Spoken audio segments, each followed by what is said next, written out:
Bienvenue à un autre épisode de Tout simplement, le podcast où on parle de la vie après un cancer du sein.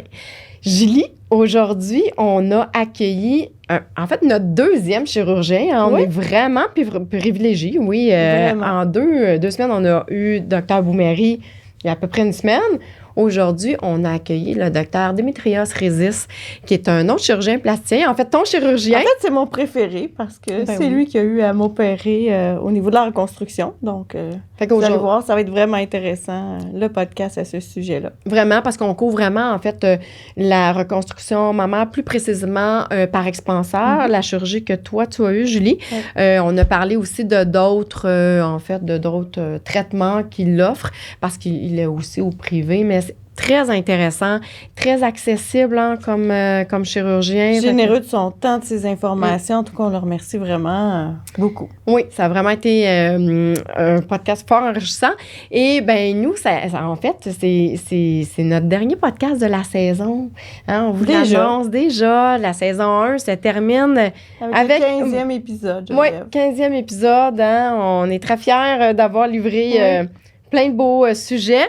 Nous serons, jusqu'à maintenant, en tout cas, forcément de retour cet automne, en fait, avec d'autres sujets. N'hésitez pas, si vous avez aimé les podcasts, si vous avez aussi des sujets que vous aimeriez qu'on traite. Hein? On est super ouverte. On va travailler la saison, nous, cet été, pour, en fait, c'est ça, la prochaine saison. Avec tous les autres projets aussi, Geneviève. Oui, qui sait ce qui nous réserve l'avenir? Écoute, ça bouge tout le temps. Donc, le podcast est présenté par Simplement Moi. Oui, ma boutique, une boutique située à Fabreville-Laval, une boutique de produits post-mastectomie pour les femmes qui ont eu un cancer du sein. C'est un endroit où j'accueille chaque femme qui ont des besoins spécifiques reliés à une chirurgie mammaire suite au cancer du sein. Donc, j'ai les soutiens-gorge post-mastectomie de compression, des maillots de bain adaptés, les prothèses mammaires externes et plein d'autres produits en lien avec, retrouver le bonheur au quotidien après un cancer du sein.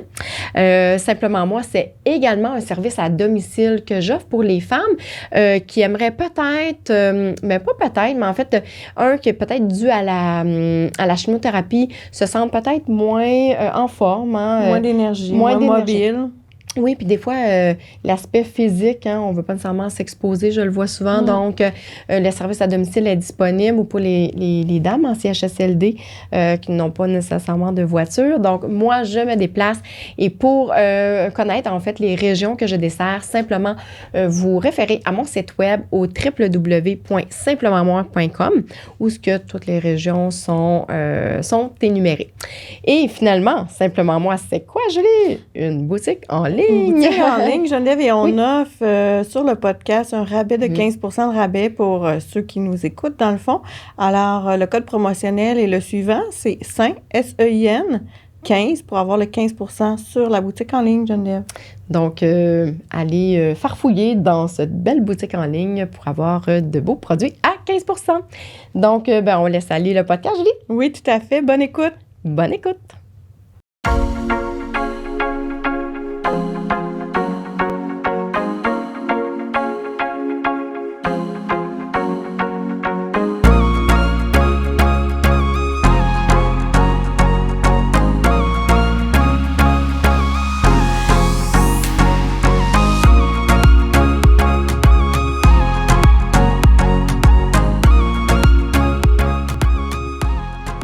Bonjour, docteur Démétrios Rézis. Est-ce que je le dis bien? Oui, parfaitement bien. Écoute, j'essaie de rouler mes R. C'est grec, hein? Oui, c'est grec, absolument. Bon. En fait, d'emblée, on parlait du sujet. Merci d'être là avec nous aujourd'hui pour parler, en fait, la chirurgie plastique. Mais plus précisément, on va parler de la reconstruction mammaire, par expanseur, chirurgie que toi, tu as eu, patiente de Dr Rézis. Oui, absolument. C'est le fun, on a vraiment tout le cas ensemble, de vous deux ensemble.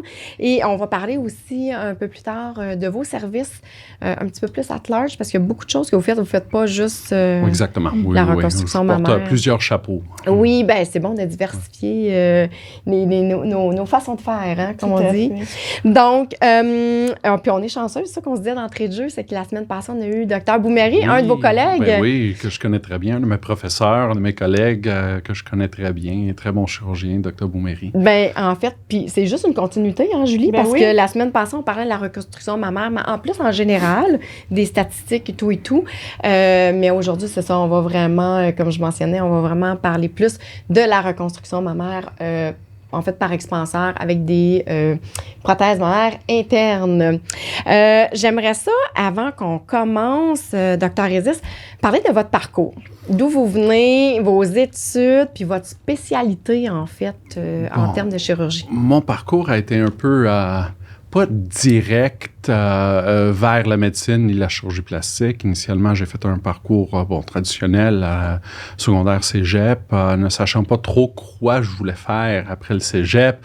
Je me suis dit, je vais faire la biochimie, la biologie, la chimie, ça allait bien, c'était quelque chose qui me gardait des portes ouvertes. J'ai fait mon cours de biochimie à McGill, puis durant ce temps-là, je faisais aussi de la recherche, puis j'avais un job à une compagnie qui faisait de la recherche à contrat pour des compagnies pharmaceutiques. Donc, faisait la spectrométrie de masse pour le développement des nouvelles molécules, puis le métabolisme de ceux-ci. C'est là que ça a réveillé peut-être un petit... Ouais. Non? Vraiment. Je pensais que ça aurait été l'élément déclencheur. Non, j'aimais ça, mais en regardant mon boss puis son boss à lui, c'était des gars qui avaient fait leur parcours en sciences, qui avaient fait leur maîtrise, leur doctorat, des post-doctorats. Puis finalement, il était à un échelon un peu plus élevé dans la compagnie, puis il faisait plus de sciences. Il était pris dans le bureau en train de faire plus du management, la gestion, la job plate. Un petit peu. Ouais. Organisé comme ça, on peut le dire. Donc là, j'ai fait un pivot, là, donc j'ai juste reviré de bord, puis j'ai dit, bon, qu'est-ce qui va me donner l'opportunité d'utiliser mes connaissances scientifiques, puis les utiliser au parcours de ma vie quotidienne de travail. Puis c'est là que j'ai décidé de tourner vers la médecine. Donc, j'ai fait application en médecine, j'ai rentré en médecine. La plupart des gens ici au Québec qui rentrent en médecine rentrent après le cégep. Donc, j'étais un peu plus âgé, en fait, un bac avant, puis ayant travaillé 2 années en industrie avant. Donc, je me suis dit, bon, je vais aller en médecine, je vais aller faire la médecine générale. Là. Je vais être médecine famille, 4 ans de médecine, 2 ans de résidence, ça va être fini, je vais être sur le marché du travail. Puis là, durant mon parcours, je faisais un peu de shadowing. Je suivais mon médecin de famille à moi, que je connaissais, qui est un... À titre de mentor, un peu? Ouais, un petit peu voir. Bon, je voulais voir. Écoute, je me suis fait avoir la première fois avec ma décision de carrière de recherche. Puis là, j'ai dit, je veux voir c'est quoi vraiment le day-to-day, là, le bread and butter de ce qu'il fait. Donc, je veux vraiment continuer dans cette direction-là, exactement. finalement. Donc, durant mes cours, je le suivais durant ses cliniques, une fois par semaine, un petit après-midi par semaine. Puis ça faisait une couple de fois que j'étais là, puis une journée, lui, il louait de l'espace de bureau à d'autres spécialistes, un ORL, entre autres, puis un chirurgien plastique que j'ai rencontré là-bas. Puis il me dit, écoute, si tu veux, au lieu de me suivre aujourd'hui, va suivre le chirurgien plastique. C'est le Dr Andrés Nicolis, qui travaille aussi au CHUM. Anciennement, là, Vous êtes une gang au CHUM, finalement. Oui, mais il était anciennement au CHUM, là, il est notre directeur médical à Victoria Park. Donc, c'est un des fondateurs de la clinique Victoria Park, entre autres, pourquoi j'ai rentré par la suite. On va parler tantôt. dans cette clinique-là. Puis il me dit, écoute, je l'ai suivi durant la journée. Il dit, si tu veux venir voir, c'était un mercredi, vendredi, j'opère.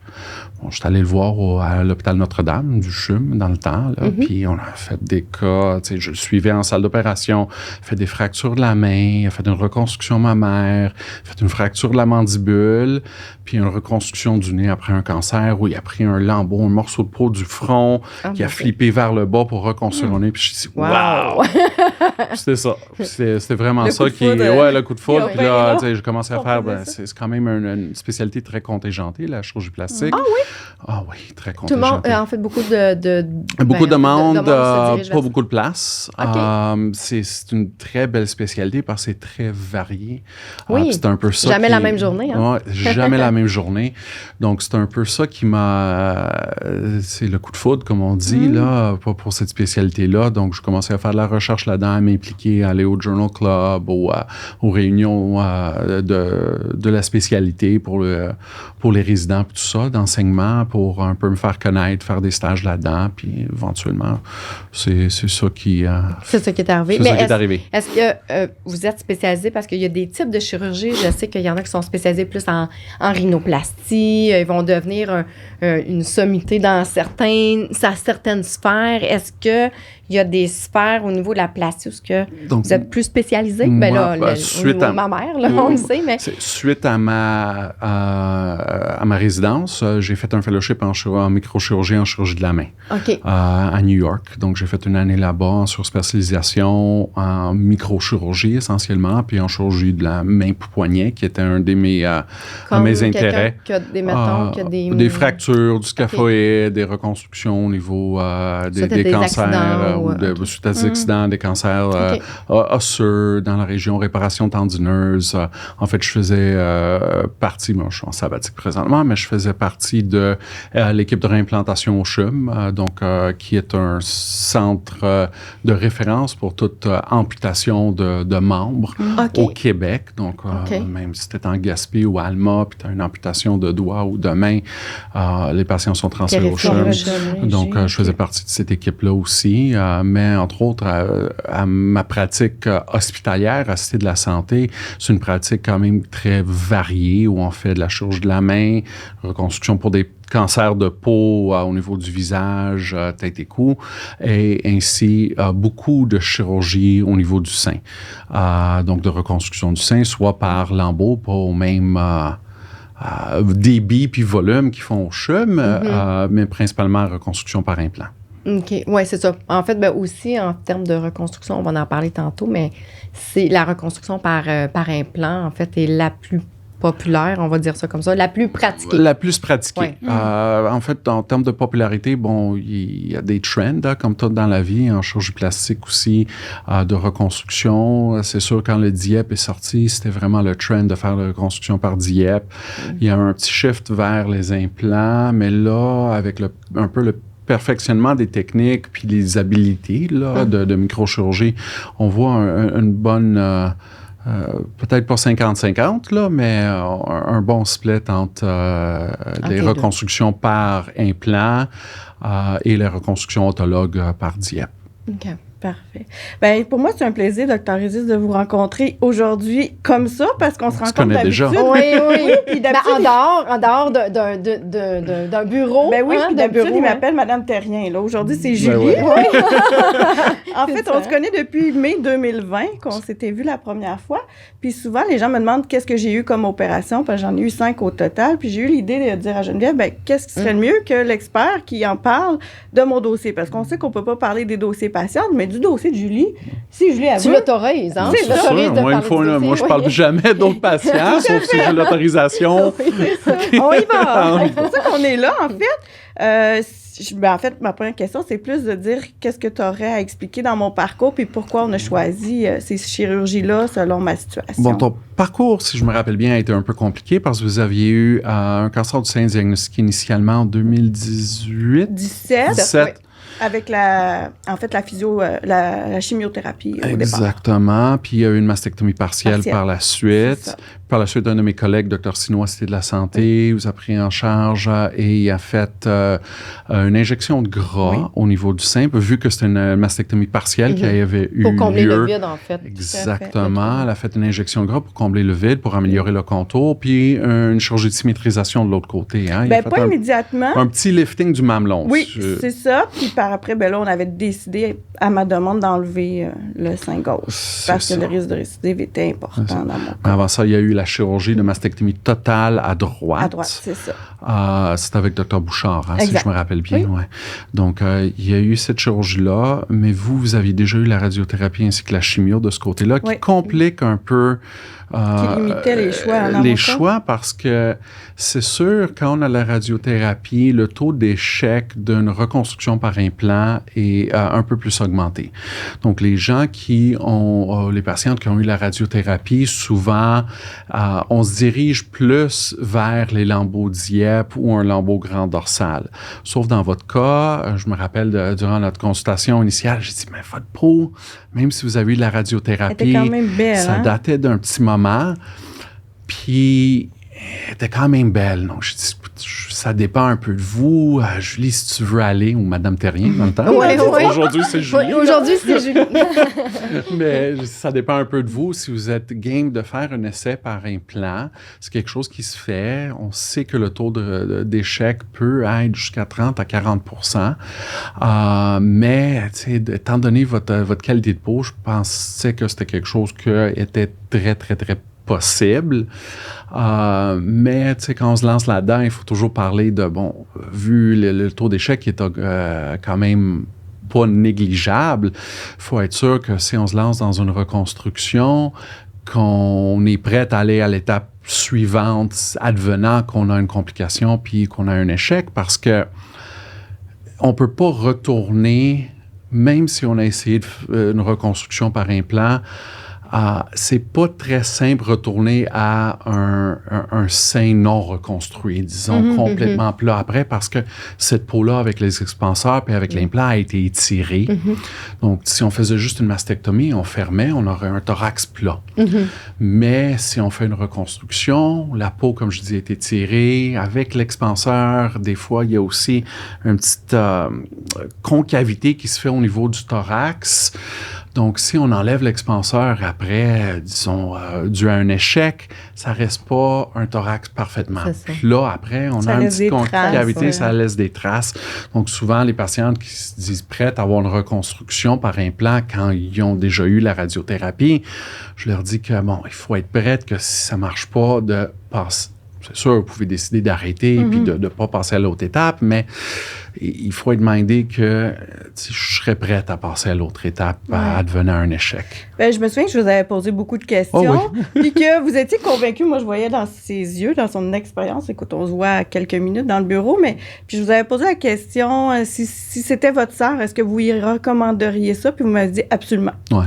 Et là, c'est là que ça m'avait rassurée, sachant qu'il y a des risques dans tout dans la vie, là, puis qu'à un moment donné, c'est ça, il faut... mais c'est sûr, la radiothérapie est un peu imprédictible. On peut jamais savoir, mais en regardant votre qualité de peau, en vous examinant, j'ai dit, écoutez, j'avais un bon feeling, une bonne qualité de peau, pas trop de changements radicaux. Je me suis dit, c'est quelque chose qu'on pourrait... C'est envisageable. Très envisageable. Il y a d'autres patientes que je dis, écoutez, là, je pense pas vraiment possible, pas. Puis c'est pas possible. Puis il y en a d'autres que je suis entre les deux, puis ça dépend de la patiente. Souvent, c'est sur le dieppe, puis ces chirurgies-là, c'est des chirurgies quand même très importantes en termes de calibre. Mais Julie, toi, parce qu'on est des amis, t'avais envisagé par le DIEP. Oui, puis... Parce que, est-ce que c'est au moment où tu en as discuté avec avec Dr. Isis? Nos discussions, puis il m'avait référé à son collègue, Dr. Peck, pour aller voir. Parce que je me rappelle, on a eu des discussions par rapport à ça, par rapport à la finalité du résultat et tout, parce que moi, je les vois après, j'en vois beaucoup. En fait, moi, depuis 11 ans, je les ai en consultation, mais je sais que ça a été vraiment... Oui, j'avais la décision à prendre, mais comme je devais faire les deux, j'avais pas assez de matière. J'en ai, là, mais pas assez pour en faire deux à mon goût, mettons. Fait que ma décision avait été dans le sens des prothèses. Puis, dans le fond, on avait mis l'expanseur. Vous pouvez nous expliquer? Oui, exactement. Donc, en fait, la première chirurgie, on a fait ça en 2 étapes avec vous. On a fait le sein droit initialement. Ouais. Puis par la suite, on est revenu faire la mastectomie du côté gauche, la reconstruction du gauche. Des fois, on fait ça en même temps, quand c'est possible. Il y a certaines contraintes, principalement... plus là avec la COVID en termes de timing, puis de coupure de salle d'op. Le délestage, en fait, ça a été un gros facteur.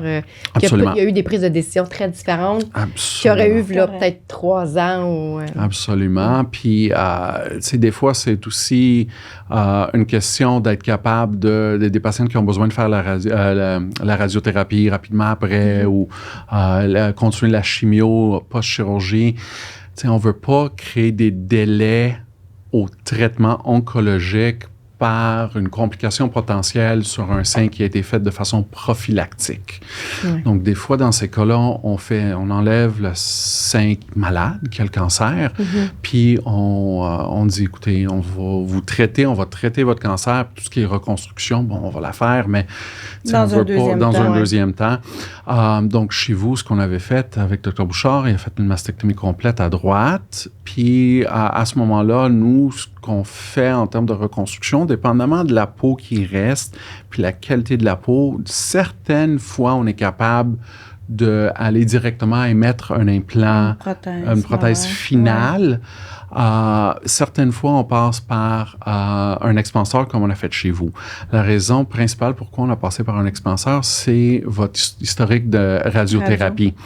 Donc, oui, parce que c'est une récidive. Aussi, là, oui, le côté droit, on était dans une récidive. Il y avait déjà eu des traitements avant le fait. Là. Donc, c'était un sein qui a été déjà irradié.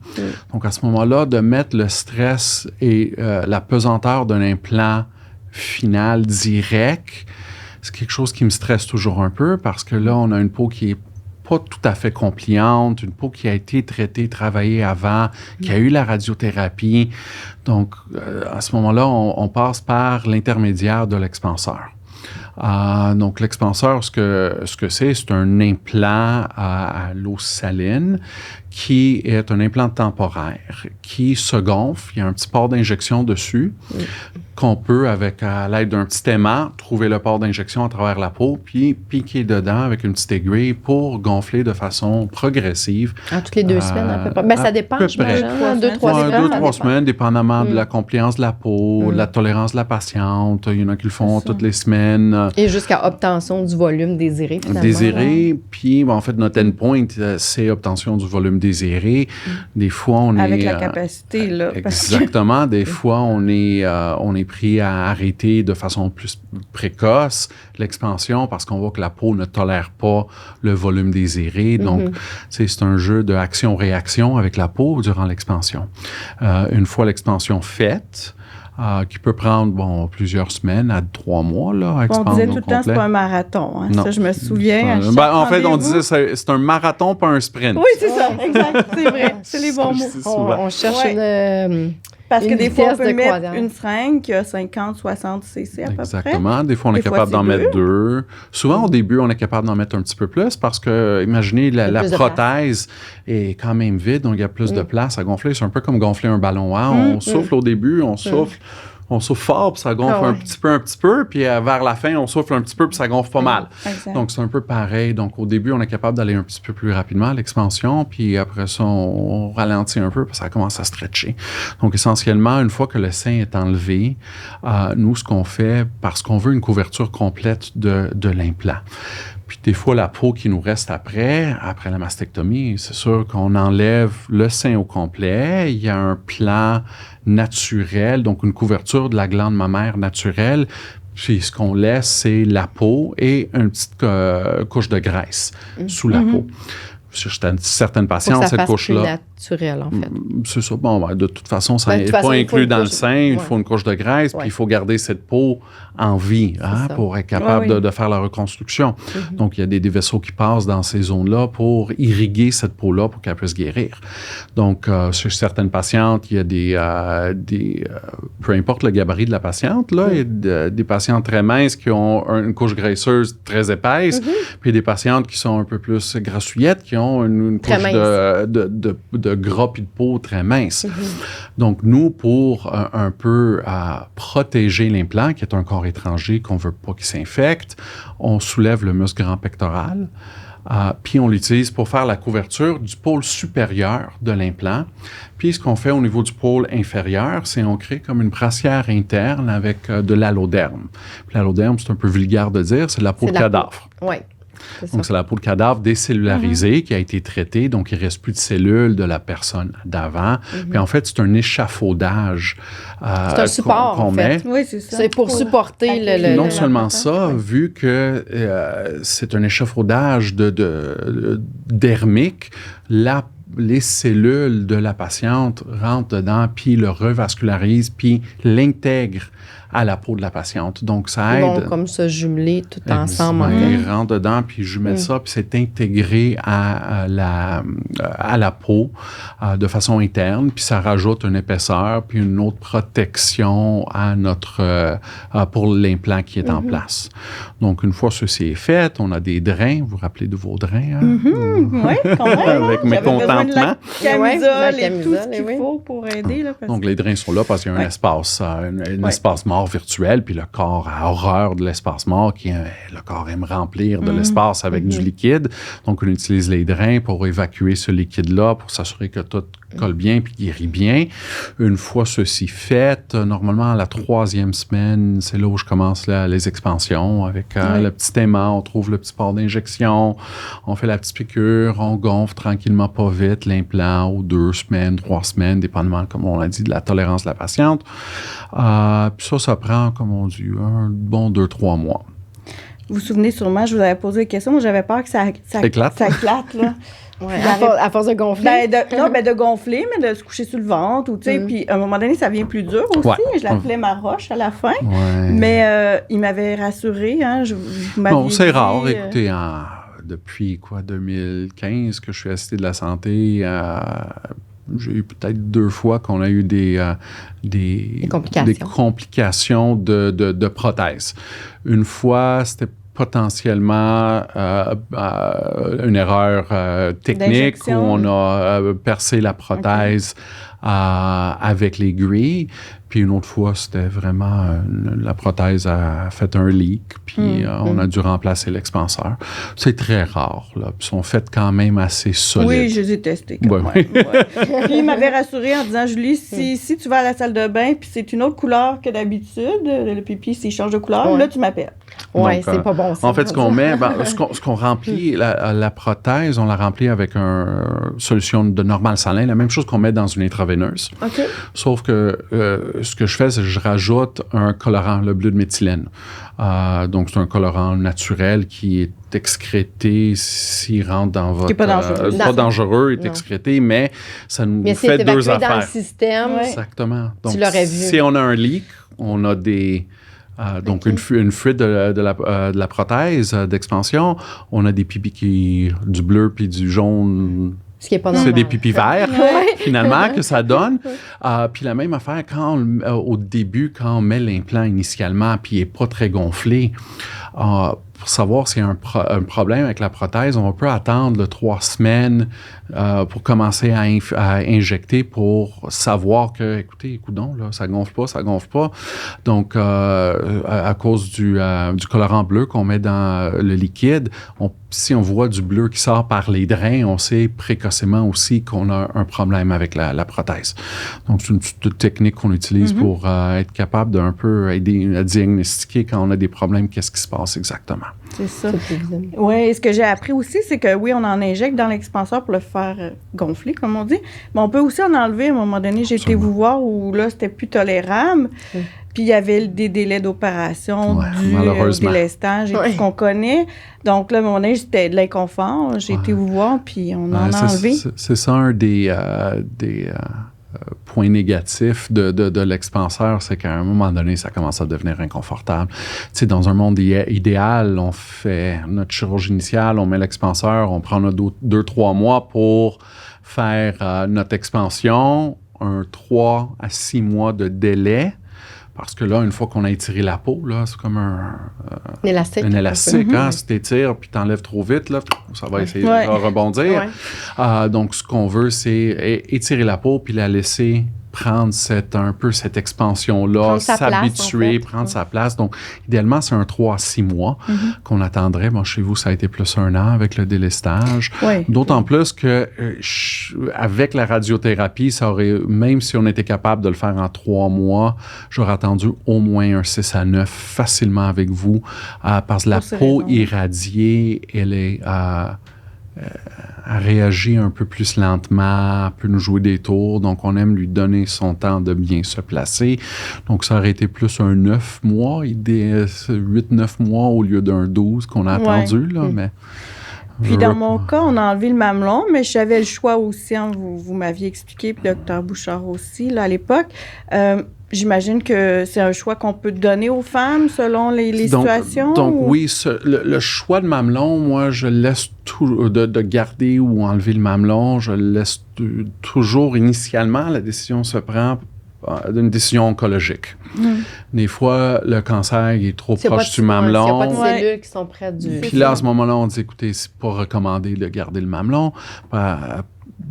Si oncologiquement, il n'y a pas de danger à garder le mamelon selon ici c'était le Dr Bouchard ou le chirurgien ou la chirurgienne générale du sein qui traite le cancer. Là, on s'entend, c'est ça qui est le plus important. Là. La reconstruction, c'est la série sur le Sunday. Là. Puis, ce que je dis souvent à mes patientes, c'est écoutez, là, des fois les reconstructions ne vont pas bien, on a des complications, on n'a pas le résultat escompté, mais il faut garder en tête comment le corps va réagir non plus, hein, d'une personne à une autre. C'est un peu, pas un gambling, mais le corps d'une personne à une autre va réagir très différemment. Puis des fois, on a des échecs de reconstruction, des résultats moins que souhaitables, mais il faut toujours garder en tête que le traitement principal, c'était le traitement du cancer. Donc, même si la reconstruction n'a pas très bien marché, au moins vous êtes en vie pour être capable de vous en plaindre. C'est bien dit, c'est bien dit. Il faut garder la perspective là-dedans. Donc, pour revenir au mamelon, donc oui, si oncologiquement, on est capable de le garder de façon sécuritaire, après ça, la décision est est-ce que de façon esthétique, ça fait du sens de garder le mamelon.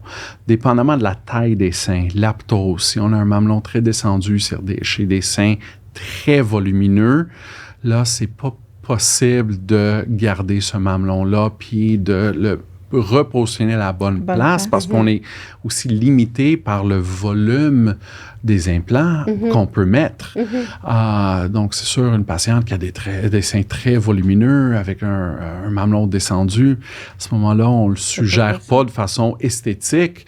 On dit, c'est sûr que vous allez avoir un meilleur résultat esthétique en enlevant, malgré qu'on enlève le mamelon, que si on essaie de le garder puis de le garder vascularisé, parce qu'il y a toujours aussi un risque d'avoir une nécrose de ce mamelon-là, que l'apport sanguin après la mastectomie ne soit pas adéquat pour le soutenir. Puis après ça, si oncologiquement c'est correct, si esthétiquement c'est faisable, après ça, le choix reste avec la patiente, de le garder ou pas. Donc, c'est un peu ça le processus ou l'algorithme de décision par rapport à garder ou non le mamelon. Tout à fait. Puis, on s'est revus parce qu'on a fait le même processus du côté gauche. Puis moi, je demandais souvent, est-ce que mes seins vont être pareils avec les prothèses? Et là, vous me répondiez souvent la même réponse. Ben, c'est sûr que, je dis souvent, nous, on fait des sœurs, pas des jumelles. Puis, il n'y a pas deux... C'est cute. Puis, il n'y a pas deux femmes qui ont des seins naturels à la base. On a tout un sein plus petit que l'autre ou un sein différent de l'autre. C'est ça. Donc, si le bon Dieu n'est pas capable de faire symétrique, moi, je ne suis pas Dieu, je fais de mon mieux. C'est parfait, ça. Puis, dans mon cas, on a pris des prothèses différentes aussi pour des raisons qu'on expliquait tantôt, là, vu que j'avais eu de la radio d'un côté, pas de l'autre côté. Fait que même avec ça, je veux dire, avec tous les outils qu'on a, toute la science qu'on a, on peut pas arriver avec des miracles non plus. Puis après ça, on est retourné, faire l'échange d'expanseurs pour l'implant final à droite. Puis en même temps, on a fait la mastectomie, mise en place d'expanseurs à gauche. Ça a été un peu plus rapide, le sein gauche, parce qu'à ce moment-là, c'est un sein qui n'a pas eu de radiothérapie. On a été plus rapide à l'expandre, puis aussi plus rapide à faire le changement de prothèse par la suite. Puis la troisième chirurgie qu'on a faite ensemble, c'était pour enlever l'expanseur du côté gauche, mettre l'implant final C'est de ça. ce bord-là, qui est un implant de taille différente, étant donné l'épaisseur de la peau, puis la qualité de peau qui était différente à cause de la D'un côté à radiothérapie. Là. Puis en même temps, on a fait une injection de gras pour essayer de redonner du volume dans les zones qui avaient un petit manque de volume au niveau du sein droit qu'on a pris au niveau de l'abdomen. Donc essentiellement, on fait de la liposuction, on traite ce gras-là de façon stérile avec une petite machine qui la collecte, un peu comme une... quoi en français, là? Tu peux le dire en anglais. Un sieve, c'est comme un passoire. Comme un passoire. Même en Un anglais, passoire, j'aurais ouais. même pas pu traduire. C'est comme un passoire Ok. stérile Pour, qui aide à purifier, donc parce qu'on enlève le gras avec la liposuction. Bon, il y a le gras qui sort, il y a un peu d'huile graisseuse, il y a un peu de liquide d'injection qu'on utilise pour émulsifier le gras pour être capable de le sortir, puis il y a aussi un peu de sang qui sort là-dedans. Donc, cette petite machine-là, Pour garder le c'est un gras passoire. uniquement, en fait. On garde, ouais, puis on le rince avec un soluté réchauffé à température du corps pour le préserver puis bien le rincer, enlever toutes les impurités là-dedans, puis par la suite, on le transfère dans des petites seringues, puis on fait des injections au niveau des zones auxquelles il nous manque du volume, il nous manque Dans le du... fond, ça vient combler les C'est un peu un parties agent de comblement. tu sais. Exactement. naturel. Bon, il y en a qui naturel, l'utilisent ça comme agent de comblement au lieu d'utiliser des Juvederm. ouais, exactement, des traitements avec de l'acide hyaluronique, tel Juvederm ou Restylane ou Bellotero. Il y en a qui utilisent directement la graisse. Ils font exactement la même technique. Bon, des volumes différents, évidemment, dans le visage que dans un sein ou pour un corps. La seule différence entre quelque chose comme Juvederm ou des traitements d'acide hyaluronique comparé à la graisse, c'est que la graisse, on n'a pas 100% de ce qu'on injecte ne reste pas. Non. On a une perte de 15 à 20% de ce qui est injecté qui est perdu, qui ne prend pas comme greffe. Ok. Donc, Avec la graisse. Avec la Ouais, graisse. ok. Avec Le la corps graisse. comme l'absorbe en quelque Donc, part. ouais, Ça- exactement. C'est une nécrose. Oui, c'est c'est pas... ça. Ça parce fait que c'est des une petites greffe. bosses Hein? aussi, hein. Ça, c'est Ouais, ça fait normal. des Je petites tiens à rassurer bosses. tout le monde parce que nous, dans mon cas, j'ai découvert la bosse qui était le cancer. Fait que c'est sûr que le cerveau, il relie ça un petit peu. Mais vous me l'aviez expliqué, là, que Ça fait des petites bosses. peut Avec faire- le temps, les bosses s'aplatissent, deviennent un peu plus smooth. Des fois, il reste un peu. On peut faire des petites kystes, des kystes huileux, là, des cellules graisseuses qui ne réussissent pas à se faire bien vasculariser. Ils fondent, puis ils font un peu comme de l'huile, là, finalement. Puis on peut former un kyste à l'huile là, qu'il faut aller Est-ce que ça va être à réopérer, refaire? intervenir. Est-ce que Julie va avoir besoin d'avoir Ça une dépend autre d'elle. injection? OK. Ben, pour l'instant, non, mais je vais avoir un changement de prothèse éventuellement dans plusieurs années. Là. Donc, ça, c'est une Mais autre tu sais, affaire. mais c'est ça, dans quelques années, c'est que le gras va peut-être savoir éliminer, peut-être. Bon, ça dépend un peu Ok. de la distribution graisseuse dans un corps, naturellement, avec l'âge, change. OK. Que ce soit au visage, que ce soit au corps, à l'abdomen, au sein, le corps change avec le temps. Donc, c'est sûr, si on se met à courir des marathons, à se mettre à des diètes extrêmes, oui, ce gras-là va fondre parce que c'est un gras somatique qu'on a injecté au niveau... C'est donc, pas comme pour un agent de comblement, parce que lui, il s'élimine. Non, sais, c'est le pas- gras, c'est il pas- reste. Parce que c'est ça, c'est une molécule qui est très différente là, au niveau, si on regarde Juvederm, mais pour avoir travaillé avec des médecins, puis c'est moi qui préparais les seringues, on les Donc, ça revoyait. dure on un les an ou deux revoyait, c'est maximum, ça. Ouais, encore là, ça là, dépend hein. de ce que c'est injecté. Une lèvre, Ouais, une lèvre, c'est ça. c'est qu'est-ce qui bouge le plus, fait que exactement. ça s'élimine plus rapidement. Ça, c'était un peu ça ma question dans le Le sens gras, est-ce que... c'est permanent. Mais je dis permanent avec une bémol Plus parce permanent. que rien n'est permanent dans la vie. Le corps change avec l'âge, change avec les années, mais c'est un traitement théoriquement permanent. plus stable, on pourrait dire ça. Ouais, c'est ça. Au point de vue d'autres chirurgies, c'est sûr que les prothèses ne sont pas à vie. que ce soit une prothèse d'eau saline ou de silicone. C'est sûr qu'en reconstruction mammaire, on utilise des prothèses de silicone parce que les prothèses d'eau saline ne donnent pas les mêmes résultats esthétiques en termes de shape, de forme. Mais en esthétique, on met une prothèse pour une augmentation mammaire, silicone ou salin. Bon, il y a toutes sortes de discussions qui peuvent avoir lieu. Une augmentation mammaire normale, sans que ça soit mammaire, suite esthétique, au cancer. complètement. Aucune de ces prothèses n'est permanente. On suggère 15-20 ans pour un changement de prothèse. Donc, s'il n'y a pas eu un slick avant. Oui, s'il n'y a pas eu un... Ça fait qu'on se revoit dans 15-20 ans, c'est ça qu'on est en train de dire. Quelque chose du genre. Quelque Mais on chose. peut se voir avant, c'est sûr. Mais D'après moi, Julie, tu vas avoir des nouvelles avant. Oui, c'est sûr. On a déjà des suivis de planification. Exactement. En termes de reconstruction, moi, tantôt, j'ai été surprise, là. Vous disiez 50-50, mettons, comparativement au DIEP. Mais moi, je vois vraiment plus de reconstruction par Non, c'est beaucoup plus par expanseur. C'est pas 50-50. OK, parce que c'est moi, c'est peut-être non, ma je dis, on le compréhension. voit beaucoup plus, une distribution, beaucoup plus de DIEP qui se font. C'est pas 50-50. OK, là. oui, parce C'est que... beaucoup plus par expanseur ou par implant, que ce soit des direct to implant, donc directement avec un implant, ou par l'intermédiaire d'un expanseur, que ce soit rétro-pectoral comme on a fait chez vous, que ce soit le nouveau trend qui est pré-pectoral aussi, donc le mettre par-dessus. Qui a des pour et des contre. On revient en rond. Mais c'est-tu parce qu'il y a beaucoup, moins il y a plus de bénéfices versus... il y a des pour les- et des contre avec tout. Est-ce que c'est pour ça qu'on en voit plus dans par expanseur, vu que il y a peut-être moins de risques? Bon, c'est une chirurgie plus facile, pas nécessairement, techniquement oui aussi, là. La microchirurgie, ça prend une surspécialisation spécifique, puis de l'expérience à faire, mais pour ceux qui font beaucoup de DIEP, qui font beaucoup de microchirurgie, qui ont été formés en microchirurgie, c'est peut-être un petit peu plus compliqué, mais pas tant que ça. Mais en règle générale, oui, le DIEP, c'est une chirurgie qui est plus compliquée, qui prend plus longtemps, qui a une récupération plus longue et qui comporte plus de risques. Donc, souvent, les patientes, il y a des patientes où on leur donne l'option. Quand c'est possible. Quand c'est possible. Puis là, on peut avoir des très, très, très beaux résultats avec des reconstructions par implant. Puis il y a des patientes qui ne sont pas candidates du tout à un DIEP. Oui, c'est ça. Ça dépend de la peau, Ouais, ça tout à dépend de fait. plein de choses. Puis l'avantage, moi, il est sous le muscle, comme on disait, mais j'ai liberté totale. Là, j'ai eu l'approbation de ne pas porter de soutien-gorge si j'en veux pas. Là. Moi, je suis jalouse juste pour ça. Tout est en sécurité. Là. J'en porte quand même, mais c'est optionnel là, dans mon cas.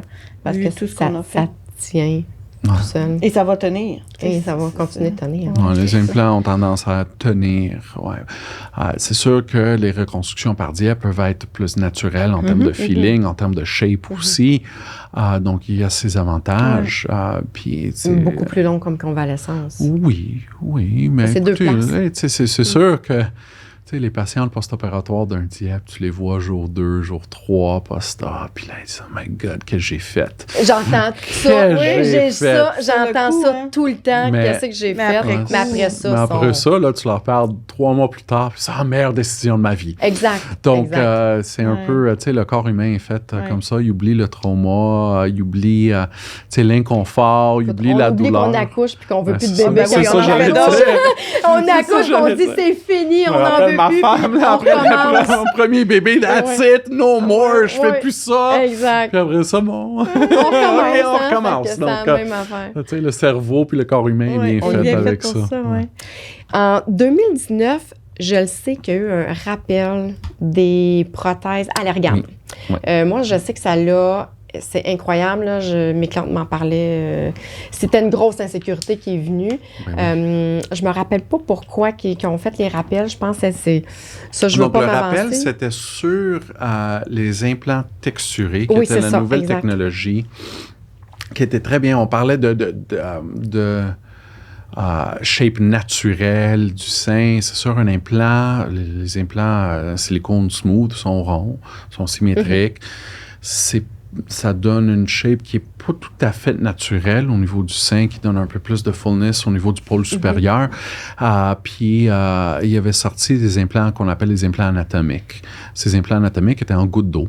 Okay. Donc, ça donnait que ça soit pour la reconstruction, que ce soit pour une augmentation mammaire, ceux qui voulaient un look plus naturel, c'était magnifique parce que c'était vraiment en gouttes d'eau. On avait le pôle supérieur qui était un peu plus fin, puis on avait le plus de volume dans le pôle inférieur. Ceci étant dit, vu le fait que c'est des implants qui sont directionnels, hein, il y a une direction. Là. Si l'implant on peut pas le mettre de bord, là t'as un sein un peu déformé. Ça marche plus, là. Il faut une façon pour garder l'implant pour pas qu'il tourne, qu'il flippe sur lui-même, là, ou en fait, pas nécessairement flipper, mais pour rotationner, une rotation. Donc, pour combattre ce problème-là, les compagnies Allergan et Mentor, ils ont sorti avec un processus de texturisation de l'implant. Donc, l'implant a été texturé. Puis, cette texture-là le tenait en place, faisait comme un velcro un effet un peu velcro entre la prothèse et la capsule. OK. Qui est une capsule, c'est une réaction du corps naturel à tout corps étranger. On forme une coque autour là, pour isoler ce corps étranger. Donc, que ce soit un implant smooth, lisse, ou un implant texturé, on forme une capsule autour. Sauf que quand on a un implant texturé, on formait une capsule qui était texturée aussi, qui faisait comme un effet velcro qui évitait la rotation de l'implant puis le gardait en place. Donc, c'était très bien. Sauf que aux alentours de 2013, 2014, on commence à avoir des séromes tardifs qui se formaient avec ces prothèses-là qui sortaient dans un ciel clair. Puis des complications, une collection liquidienne autour de la prothèse. Qu'on peut voir en post-op immédiat. La raison pourquoi on met les drains, c'est d'éviter cette accumulation liquidienne. Mais 10 ans plus tard, dans un ciel clair, on devrait, sans traumatisme, sans infection, sans raison, on ne devrait pas avoir un sérum ou du liquide qui s'accumule autour d'un implant. Puis ça a pris une couple d'années de déterminer c'était quoi cette affaire-là. Puis finalement... Qu'est-ce qui causait ça, finalement? Ça a été déterminé que c'était en lien vraiment avec la texture, plus d'une compagnie que de l'autre, parce qu'il y avait des processus de texturisation différents. Puis que c'était pas juste un sérum, une accumulation de liquide bénin qu'on pouvait drainer, puis that's all. Ça pouvait causer un certain type de lymphome associé à ces implants-là, qui, non traités, pouvaient même amener à la mort. Puis il y a eu des décès à cause de ça chez des patientes. Donc, ça a pris plusieurs années. Il y a eu beaucoup de travail qui a été fait en termes de recherche là-dessus, qui, en 2019, a été la décision de les retirer du marché. Est-ce que vous les utilisez, vous? Je les avais pas utilisés en ma pratique. Bon, j'ai gradué en 2014, j'ai fait mon année de fellowship, je suis revenu en 2015 pour commencer ma pratique. J'en avais utilisé durant ma résidence, pas mal. Mais déjà en 2015, c'était un peu l'inconnu. C'était quoi? On parlait de 1 dans 14 millions de risques. Finalement, c'est 1 dans 30 000, le risque de développer ça. Là. Donc, même là, je me suis dit, écoutez, là, il y a des patients qui se font traiter pour des cancers du sein, là, tu veux pas leur potentiellement causer un autre cancer juste pour avoir peut-être un shape un petit peu meilleur, plus esthétique, plus naturel. Le risque est trop grand, finalement. Pour moi, c'était un peu la décision que j'avais prise parce qu'il n'était pas retiré du marché. La conduite indiquée par Santé Canada aussi, c'était d'informer les patientes de ce risque. Puis c'est sûr, un sérum de ce type qui est attrapé de façon précoce peut être traité. Donc, initialement, c'était ça, informer vos patients du risque qui était bas dans le moment ou qu'on pensait était plus bas dans le moment, puis assurer des suivis. Puis avez-vous retiré beaucoup? Moi, j'en ai retiré. J'en avais jamais mis comme chirurgien dans ma pratique, parce que, comme j'ai dit en 2015, je me suis dit, écoute, je ne vais juste pas les utiliser. Parce que, on parlait à 1 dans 14 millions, là, c'était 1 dans 6 millions. Là, les chiffres descendaient, donc le risque augmentait. Là, j'ai dit, on n'a pas toute l'information là-dedans. Il y en a qui l'utilisaient encore, puis il y en a aussi dans d'autres pays qui l'utilisent encore, ce type des plans texturés. Mais, ici, ils ont été retirés du marché, mais dans ces temps-là où ils n'étaient pas encore retirés, puis il y en a qui l'utilisaient encore, puis... mais ça, c'était au choix de la patiente de les retirer ou non, ou d'emblée, ils suggéraient de les retirer, de les changer? Bon, on les retire. Donc là, la directive est qu'on au choix de la patiente, on peut les retirer. Il y a des patientes qui se sont dit, écoutez, là, moi, là, il y a ce risque-là, je veux pas vivre avec ce risque-là. Je suis encore jeune en santé, je vais les retirer maintenant, remplacé par des prothèses lisses au lieu d'attendre un autre 10 ans, puis on ne sait pas.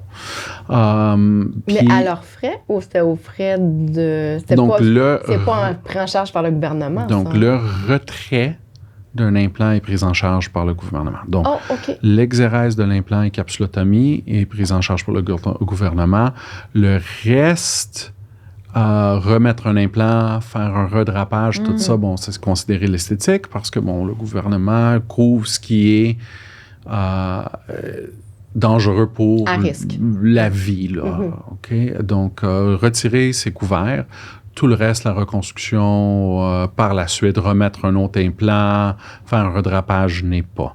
C'est sûr, dans le cas des patientes qui ont eu la mise en place d'implants pour une reconstruction après un cancer du sein, ça, c'est toujours couvert, là, toute la reconstruction par la suite, c'est suite à une maladie.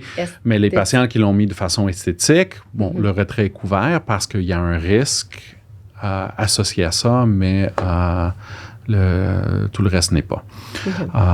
Comme la première chirurgie était esthétique à la base. Donc, on les retire à la demande des patientes ou si on voit qu'on a un risque, une accumulation de liquide autour de l'implant, qu'on teste pour le ALCL, le lymphome en question, puis des fois, ça sort positif, des fois non, mais on les enlève quand même. C'est suggéré de l'enlever s'il y a un sérum autour. Parce que souvent, moi, ces femmes-là me disaient, je vis avec un épidamoclès sur le dessus de la tête, je ne sais jamais si... Il n'y a pas des complications qui vont arriver plus tard. Mais c'est sûr qu'attraper de façon précoce, là, le fait qu'ils sont informés qu'ils ont ces implants-là, il y en a qui décident de vivre avec, sachant que écoute, ça fait 10 ans que j'ai eu mes implants.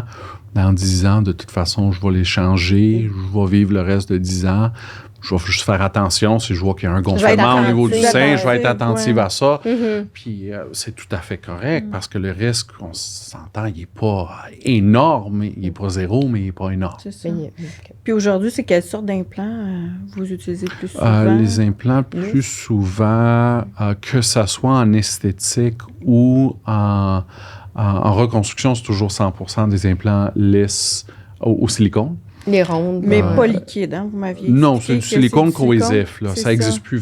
C'est vieilles prothèses qui ont été retirées du marché, qui a eu des lawsuits là, avec le Dow Corning là, des années 90. Tout ça, ça a été retiré du marché. Là. C'est des gels cohésifs. C'est un peu comme, on appelle ça des prothèses gummy bear à l'intérieur. C'est comme un ourson gelé. Là. Comme un jujube. Comme un jujube, on peut couper dedans. Ça coule pas. Ça va pas couler. Non, c'est un peu gluant, un peu, en le touchant, là, comme l'intérieur d'un jujube, mais c'est pas c'est comme une prothèse externe, finalement. Oui, bien, c'est ça. Puis, dans votre bureau, on a la chance de les voir, de les toucher. Là. C'est rassurant aussi de savoir que la technologie, elle a évolué. Puis... C'est ça. C'est sûr, un implant rupturé, il faut le changer, là, mais parce que ça peut augmenter le risque de contracture capsulaire, puis tout ça, mais c'est pas en soi dangereux d'avoir un implant rupturé de façon temporaire, parce qu'il n'y a pas de silicone qui se promène dans le corps D'accord, en c'est liquide. Donc, c'est ça, c'est des prothèses de silicone lisses qu'on utilise en reconstruction mammaire. Puis, en esthétique, bon, c'est un mix de les mêmes implants qu'on utilise en reconstruction, lisses en silicone, corrosif, puis un certain pourcentage un plus petit de prothèses salines, qui ont des bénéfices aussi. Hein. Les salines, c'est sûr, on dit qu'on suggère les changer à 20 ans, mais tu sais, tant aussi longtemps que tu n'as pas fait de flat, là. Ouais. Écoute, moi, j'ai enlevé il y a à peu près un couple de mois prothèse ça faisait plus que 30 ans qu'elle était là, saline. On l'a enlevée parce que la patiente avait un cancer du sein, là. Okay. Puis on faisait une reconstruction, mais la prothèse était encore intacte. Okay. Donc, c'est sûr qu'à 20 ans, on dit que le risque de faire un flat est beaucoup plus augmenté. Donc, souvent, les patientes les changent quand même s'ils sont salines. Mais les silicones, on les suggère de les changer rupture par rupture à 15 à 20 ans. Le downside ou le fait négatif des salines, c'est que si tu fais un flat jour 2 de tes 2 semaines de vacances à Cuba, là, pas le fun. Non. Ben, on voit au niveau du volume. C'est ça. Donc, tu fais une flat en vacances, c'est pas le fun. Là. Si tu as une rupture suite à un accident, une chute, un accident d'auto, d'une prothèse en silicone, c'est pas aussi urgent de rentrer, la changer. Oui, on fait ça de façon expéditive. Pas le volume aussi mais rapidement au moins, c'est exactement. En eau saline. Tantôt, on parlait que moi, ça a été les 2 seins, mais des fois, les femmes, c'est juste un sein. Donc, Absolument. À ce moment-là, vous conseillez, vous pratiquez beaucoup de redérapage ou de symétrisation. Donc, chirurgie de symétrisation du côté contralatéral. C'est sûr, encore une fois, on essaie de faire des sœurs, pas des jumelles, mais des fois, quand on a un implant de reconstruction d'un côté, puis un sein naturel de l'autre, c'est plus des cousines que des sœurs. On fait notre mieux. C'est ça. Mais c'est sûr, on fait notre mieux à chaque fois avec ce qu'on a. Puis souvent, c'est un redrapage qu'on fait. Des fois, dépendamment de la qualité de la peau puis du sein, des fois, on met un petit implant en dessous aussi pour donner un petit peu plus de volume au niveau du pôle supérieur en même temps qu'un redrapage. Puis réduction-redrapage du bord contralatéral. J'en ai beaucoup des femmes qui avaient des seins volumineux. Puis ils me disent, tant qu'à me faire une reconstruction mammaire, j'ai demandé de diminuer mon autre sein parce que c'est pesant. Mais on n'a pas le choix. Hein? De toute façon, souvent, on n'a pas le choix parce que nos implants en silicone vont jusqu'à 800 cc. Oui, ils ne vont pas jusqu'à du triple D ou du G. Exactement. Puis bon, c'est sûr, on dit 800 cc, ça représente quoi? Ça dépend de la taille puis du gabarit de la patiente. Oui. J'ai une patiente qui est 5 pieds 2, qui pèse 110 livres. Ça va être différent que je suis une patiente qui a 6 pieds puis pèse 180. Donc, c'est difficile d'équivaloir ça à une taille de bonnet parce que ça varie d'une patiente à l'autre, mais on n'a pas un volume... On peut pas aller à du E ou du F. Là. Donc, on s'entend que c'est souvent... pas comme une augmentation mammaire. Oui, ça aussi, dépendamment, c'est plus les prothèses de saline qui peuvent être surgonflées à des volumes, des fois, un peu ridicules. Moi, je regarde chirurgie botchée, là. Écoute, c'est incroyable, là. Moi, My God! Je pense qu'on a tous écouté ces émissions-là, puis on a tous été terrorisés une fois dans notre vie. C'est comme, où c'est que ça s'arrête, là? Écoute, c'est énorme, c'est incroyable. Effectivement. Puis, moi, je voulais savoir... tantôt, on a parlé, vous pratiquez à la Cité de la Santé, mais vous avez une clinique privée ou vous travaillez pour une clinique privée? Je suis propriétaire d'une clinique privée. Entre autres, avec d'autres partners là, en clinique privée. Ouais. Mais j'aimerais ça qu'on en parle parce qu'en fait, c'est le côté, comme on disait tantôt, vous avez d'autres chapeaux. Oui, c'est ça. C'est un autre chapeau. Mon chapeau volet esthétique, que je dis souvent, I'm in the I want business, not the I need business. Il n'y a personne qui a besoin de rien de ces traitements-là. À l'hôpital, c'est vraiment, on a besoin d'un traitement, puis je traite vital. Côté volet esthétique, c'est purement de l'électif. Là. C'est sûr que ça peut être aussi important pour les gens, pour l'estime de soi, sentir bien dans sa peau, puis tout ça, mais c'est vraiment, on parle de l'esthétique à ce niveau-là. Donc, on a 14 cliniques au Canada, de Victoria Park. Victoria Park, oui. Ouais, ça fait à peu près 20 ans, je pense, 21 ans que les cliniques existent. services. La première était à Westmount. Moi, ça fait depuis 2015 que je suis revenu, que je suis là-dedans. J'ai investi un petit peu plus tôt que ça, mais depuis 2015 que je suis associé avec eux. Puis depuis là, en 2016, on a ouvert la deuxième clinique, puis depuis 2016, on est rendu à 14. 14 cliniques. Donc, sur plusieurs succursales avec des différents médecins, différentes spécialités, que ce soit la dermatologie, en oculoplastie, des chirurgiens plastiques, des gynécologues pour certains traitements aussi, puis des techniciennes de laser, donc pour des traitements que ce soit de laser pour les spots bruns, de rajeunissement de la peau, des traitements de comblement, de neuromodulateurs comme le Botox, d'agents de comblement, puis sur d'autres traitements. Oui, exactement. En fait, c'est du médico-esthétique. C'est du médico-esthétique, du cool sculpting, différents traitements pour raffermir la peau, tout ça. Que ça inclut beaucoup de choses. Ouais. Ben, moi, j'ai été vraiment...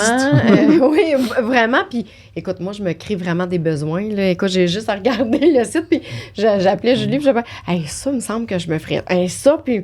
Mais il y en a deux que j'aimerais qu'on parle, parce que là, ça a vraiment un lien très étroit avec les femmes qui ont eu un cancer du sein.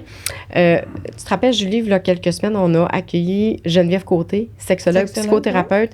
On a beaucoup parlé des difficultés sexuelles reliées suite à vos traitements. On a parlé, atrophie du vagin, sécheresse du vagin, douleur. Il y a beaucoup d'effets secondaires sur vos traitements. Moi, j'appelle ça des dommages collatéraux, mais c'est pareil. Hein? Ouais, mais oui, c'est des dommages quand même. Oui, puis ça cause, en fait, c'est que ça l'englobe le couple, en fait. C'est pas juste seul, mais ça va au-delà de ça. Puis j'ai été surprise de voir, en fait, deux types de soins, de traitements que vous faites. En fait, un qui s'appelle le Diva et l'autre le Divatite. En fait, après la chimiothérapie. Moi, j'aimerais ça qu'on en parle parce que c'est incroyable comment, en consultation, j'ai des femmes qui vont me dire, tu sais, mon conjoint, il est super compréhensif, mais j'aimerais ça retrouver une santé sexuelle comme j'avais avant. Puis je crois que, en fait, en ce que j'ai lu, là, ces deux traitements-là pourraient aider ces femmes-là. Essentiellement, a priori... C'est fait par les gynécologues. Oui, exactement. Donc, c'est pas moi qui fais ces traitements-là. Je connais un peu superficiellement ce que ça traite puis comment ça marche. Mais c'est sûr que ces consultations-là sont faites avec des spécialistes dans le domaine qui ont été formés à bien diriger les patientes puis informer les patientes sur les risques potentiels de ce traitement-là, mais aussi les bénéfices potentiels qu'ils peuvent avoir. C'est des traitements...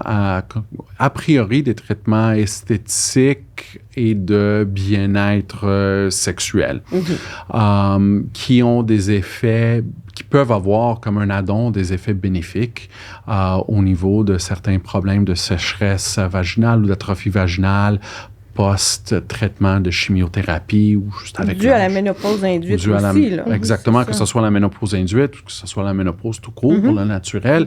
Donc, ça peut avoir des effets bénéfiques là-dedans. C'est un traitement de laser qui se fait le Diva puis le Divatite. La différence entre les deux, en fait, c'est la même machine. Ça marche plus sur le canal vaginal, le Diva. Le Divatite, c'est plus un rajeunissement au niveau externe. OK. En fait, si je ne me trompe pas, le Diva, c'est plus au niveau de la lubrification. Exactement. Ça va activer la lubrification? Mais, en fait, c'est un traitement interne, donc au niveau du canal vaginal. Puis le Divatite, c'est un traitement laser, mais c'est plus au niveau des organes génitaux externes, donc c'est plus un traitement, puis peut-être que je ne suis pas 100% exact dans tout ce que je vous dis, mais en grande règle générale, c'est ça. C'est un traitement au niveau des organes génitaux externes pour raffermir un peu puis rajeunir la peau à ce niveau-là. Donc, quand on parle du Diva, donc du traitement de lubrification interne, de traitement pour les douleurs au niveau de la dyspareunie, comme on dit, la douleur au niveau durant les relations sexuelles, aussi la lubrification au niveau du canal vaginal et l'atrophie vaginale, c'est un traitement qui peut être très bénéfique. Puis aussi peut avoir des bénéfices au niveau des pertes urinaires à l'effort aussi. Donc, en rajeunissant puis en augmentant la déposition de collagène dans le mur vaginal puis au niveau du pelvic floor. Donc, c'est un traitement... Ça peut réactiver ce qui a été peut-être un peu... désactivé, si on peut, par la chimio. Exactement. C'est sûr qu'on dit toujours mileage will vary. Là. Chaque personne peut avoir des résultats différents, comme tout dans la vie. Là. Mais c'est un traitement qui est très intéressant puis qui prend un peu plus d'ampleur en termes de... Je ne le connaissais vraiment pas. Est-ce que c'est un traitement qui est long ou il est vraiment... 5 minutes, je pense. Mon Dieu, Des fois, on a besoin de plus qu'un traitement. Okay. Mais c'est un traitement, honnêtement, le Diva, c'est un traitement qui prend en bas de 5 minutes. L'inconfort minime. C'est sûr, c'est une zone qui est un peu, plus un inconfort psychologique, là, se faire traiter, puis se faire dans cette zone-là que d'autres choses, mais l'inconfort physique est très, très, très minime. Puis c'est sûr qu'on suggère d'avoir une consultation avec un expert dans la technologie pour bien orienter les patients. Mais même dans vos cliniques, je pense que c'est pas toutes les cliniques qui l'offrent. C'est pas toutes les cliniques, non. C'est pas dans toutes les succursales. Exactement. J'ai vraiment la gynécologue spécialiste pour ces traitements-là, si j'ai bien compris. Exactement. Donc, nous, c'est un peu ça dans nos cliniques, on essaie toujours d'être à la fine pointe de la technologie, mais de façon sécuritaire, puis avoir des spécialistes dans chaque domaine pour s'assurer primordialement d'une sécurité pour nos patientes aussi. Là. Donc, oui, il y a certaines succursales certaines cliniques qui l'offrent. Moi, je suis principalement à Pointe-Claire puis à Longueuil. J'étais initialement à Westmount aussi, mais là... Je porte trop de chapeaux, là. J'en fais trop, là. Il fallait racheter quelque chose. Une année, il faut dormir et manger. Oui, c'est ça. J'ai des enfants, il faut que j'envoie mes filles à la maison. Mais oui, certaines succursales, mais sur notre site web, tout ça est bien détaillé avec peut-être plus d'informations plus complètes que ce que je vous offre maintenant, parce qu'encore une fois, c'est pas moi qui fais les traitements.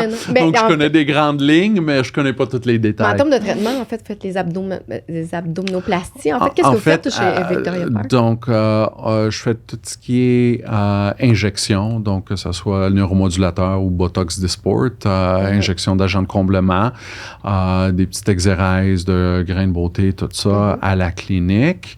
Par la suite, je fais aussi des consultations pour des chirurgies, que ce soit facelift, liposuction, augmentation mammaire, redrapage mammaire, tummy tuck, redrapage des bras, des cuisses, ainsi de suite. C'est ça qui m'intéresse. L'abdominoplastie, moi, je pose des questions pour moi, là. Ça paraît pas, mais... La seule chose que je fais pas, vraiment, c'est les rhinoplasties. C'est pas mon dada. Puis j'ai des collègues qui adorent ça, qui sont...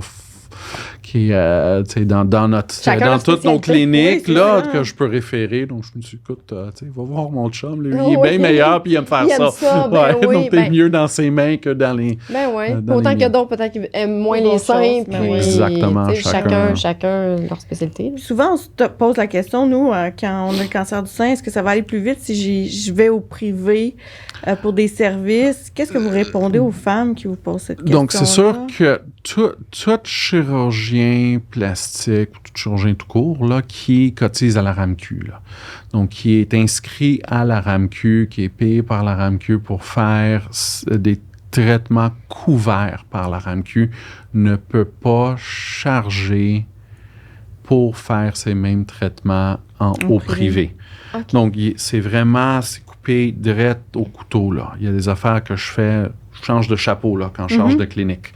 Augmentation mammaire en clinique privée, puis reconstruction mammaire. Reconstruction mammaire là-bas. Milieu hospitalier. Puis c'est vraiment ça, là, c'est tranché au couteau. Donc, je dis à mes patientes, je pourrais pas vous le faire au privé. Okay. Parce que, bon, c'est sûr que il y a des coûts au privé, pour louer une salle au privé, payer les infirmières, payer tout le personnel, le coût du matériel, tout ça. Ça, la RAMQ ne couvre pas ces frais-là dans une clinique privée. Donc, c'est à l'hôpital.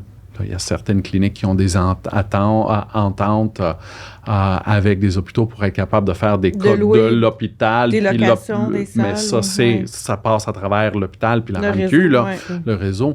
Mais donc, faire ça au privé avec un chirurgien qui est inscrit à la RAMQ n'est pas possible. Okay. Ceci étant dit, il y a certains chirurgiens qui ne sont pas inscrits à la RAMQ, qui font du privé à 100%. Puis eux, ils ont le droit de faire toutes ces chirurgies-là au privé. Sauf qu'ils ne cotisent pas RAMQ, ils ne font pas de la RAMQ. Ça, il y a des frais associés, mais ça peut être très dispendieux, ce type de chirurgie. Ben, j'ai déjà entendu, puis je ne sais pas si c'est vrai ou pas, mais que pour un coût à la RAMQ d'une opération comme moi j'ai eu, c'est environ 30 000 $. Est-ce que c'est à peu près... C'est très raisonnable. Oui. C'est dans ces eaux-là. Écoute, j'ai un kit à 150 000, j'en ai Écoute, t'annonce c'est ça, là. incroyable. Assure-les. Donc, c'est ça. 30 000... Ouais, peut-être pour les 2 chirurgies, là. Pas pour les 3, là. OK. Mais OK. je dirais à peu près, les chirurgies... Ouais, c'est à peu près... C'est ce qu'on chez m'avait vous, dit, là, là, c'est je à peu... savais pas. Ouais, proche du 100 000, là, je vous dirais, Ah pour oui? vos 3 chirurgies.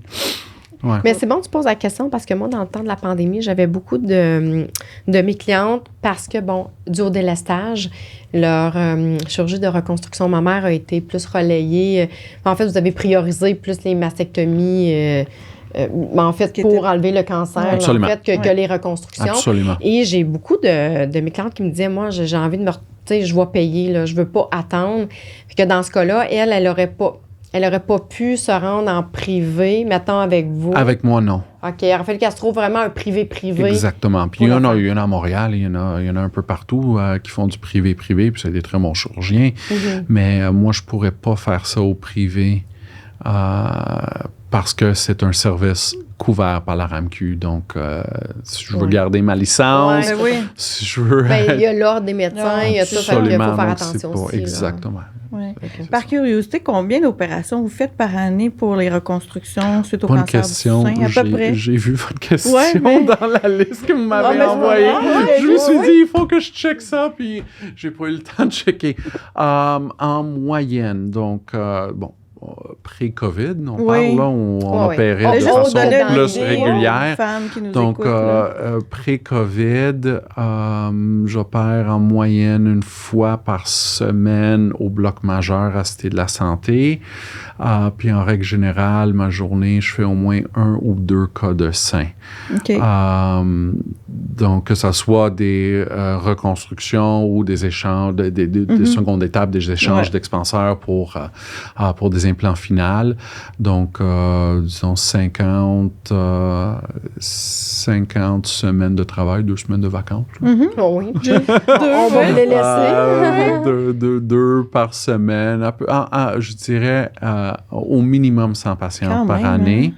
Puis c'est sûr, il y a des journées où on fait des cas conjoints qui sont pas dans mes journées de salle Oui, d'op. c'est Disons, ça. quand on vous opérez avec Dr Bouchard, c'était pas dans ma priorité à moi Non, de c'était- salle d'opération. C'était une journée où on conjointe d'ajout. Donc, je dirais entre 100 et 150 patients par année. Ça serait un estimé là, Ouais, oh, oui, c'est rapide. correct. Là, mais j'ai Mais pas... quand même. D'ailleurs, je sais que vous avez opéré aujourd'hui, hein, c'était Ouais. une journée comme ça. Fait Ouais, que- un peu comme ça. ouais. Encore Vous merci avez- d'être Ben là. oui, après une vraiment. journée d'opération.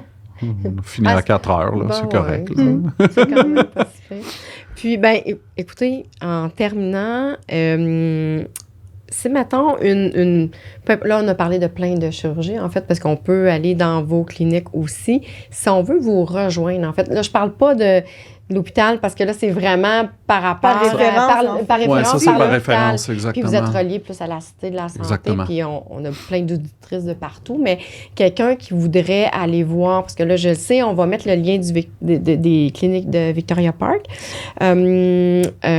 Quelqu'un qui voudrait vous rejoindre, vous? Donc, soit à travers Victoria Park, on peut rejoindre les médecins à travers ça. l'onglet. Puis sinon, j'ai mon site web aussi, drrezis.com. Donc, soit à travers Victoria Park ou mon site personnel. Puis à ce moment-là, on peut faire une demande de rendez-vous à travers ces 2 sites-là. Parce qu'étant femme, on a parlé de reconstruction mammaire, mais on a plein de besoins, hein? On a plein de... Tu sais, même au niveau esthétique, aujourd'hui, je pense que la chirurgie esthétique ne s'est jamais aussi bien portée, je pense, que depuis les dernières années. Écoutez, là, la COVID, là, en termes de la chirurgie esthétique, ça a été... initialement, quand on avait tout fermé, les 3 mois quand on a mis les clés à la porte, tout était fermé 2020. Là. Ouais. Ouais. Ouais, Puis- le breakdown. en fait. Ouais, on avait le lockdown, tout a été fermé. On a fermé le 16 Mars. Mars. Sûrement, 2020. Ma 15 dernière, mars, le 15, le 13, je pense qu'on a mis clé à la porte. Là, parce que le 13, c'était un C'est vendredi. oui. Donc, je pense que c'était ça. On a mis clé à la porte vendredi, puis on a réouvert le 16 juin, je pense. Donc, ça a été 3 mois de fermer tous ceux qui faisaient de l'esthétique comme pour gagner leur pain tous les jours. tous les jours. Là, ça a été un moment difficile. Mais ça a dû reprendre rapidement après, par exemple. Ça a été une explosion après. Une explosion. Parce qu'on parle de bien-être. On parle, tu sais, je sais que la chirurgie esthétique, souvent, est mal vue. Mais moi, j'ai beaucoup de femmes qui me parlent que, tu sais, je dis, c'est du bien-être personnel. Tu sais, je dis parce qu'ils se sentent pas bien par rapport à un accident. On parlait de nez tantôt. C'est pas juste. Puis il faut un peu. Je trouve que pour la chirurgie plastique, où il y a toujours les excès qu'on voit, la chirurgie botchée, qu'il faut pas. Mais il y a tout l'aspect bien-être de se réapproprier son corps, après de se sentir bien dans le miroir. Les petits changements peuvent faire des gros impacts. Là. Des fois, c'est une petite affaire que. Il n'y a personne d'autre, des fois, qui voit, il y a un petit bas sur le nez, on met un petit peu d'agent de comblement. Personne ne dit rien, mais la personne se sent mieux dans leur corps. Mais moi, je pensais que c'était vraiment un boom post-COVID qu'on avait, là, les gens qui étaient un peu confinés, là, ils n'allaient pas en vacances. Il y avait du budget. Il n'y avait pas au resto, il n'y avait pas de party, il y avait du budget. Puis là, on faisait le télétravail, là, Zoom, puis tout ça. Là. Tu sais, un Zoom, là, tu es devant un écran, c'est avec ton petite photo dans le coin, là, c'est comme travailler devant un miroir à journée longue. Là. Moi, je pensais que c'était un boom qui s'effondre après, mais tu sais, ça continue, ça se maintient. Pour le moment, ça se maintient, le trend. Là. Puis, c'est sûr, comme vous dites, on voit souvent ces excès, puis on dit c'est ça, la chirurgie plastique ou la chirurgie esthétique. C'est aucunement ça. Il y en a qui doivent dire, je veux pas ça. Non, c'est aucunement ça. Comme je dis souvent, c'est des petits changements qui rendent les gens les plus heureux. Là. C'est gratifiant aussi, autant que c'est gratifiant de travailler à l'hôpital puis aider à faire la reconstruction, puis redonner un sens d'être complète à une patiente, un sens de féminité. C'est aussi un différent type de reconnaissance puis de gratification qu'on a à aider quelqu'un qui a quelque chose qui les dérange tous les jours, que tu peux aider avec ça, que ce soit... De redonner du bonheur au quotidien. Vraiment, c'est ça. vraiment. Je pense que c'est notre travail. On est la clinique du bonheur. Oui, la clinique du bonheur. Merci beaucoup, on pourrait en parler longtemps. Oui. Vous êtes notre Cerise sur Sunday, c'était notre dernier épisode de la saison aujourd'hui. On finit avec vous. Merci beaucoup de m'avoir invité. Merci d'être venu dans votre horaire. Oui, c'est un privilège de vous recevoir et d'avoir accepté de venir discuter de tout ça avec nous pour donner l'information aux femmes. C'est vraiment ça. Ça me fait plaisir quand vous m'avez demandé de faire ça. Là, ça a été spontané. Il dit ben oui. Quand? Mais c'est moi qui n'étais pas ouais, sauf que j'ai pas répondu tout de suite au courriel. Comment on va envoyer? Là? Ça, c'est de ma faute. Elle a dû m'envoyer 2 courriels. C'est ça. Puis le fait de vous avoir, c'est que c'est un manque d'information ou de la désinformation des fois qu'il y a. Puis que souvent, moi et Julie, on va avoir les meilleurs sur notre podcast. Merci beaucoup. Merci beaucoup. Puis bonne continuité dans toutes vos sphères, dans tous vos chapeaux. Merci beaucoup. Bye bye. Bye.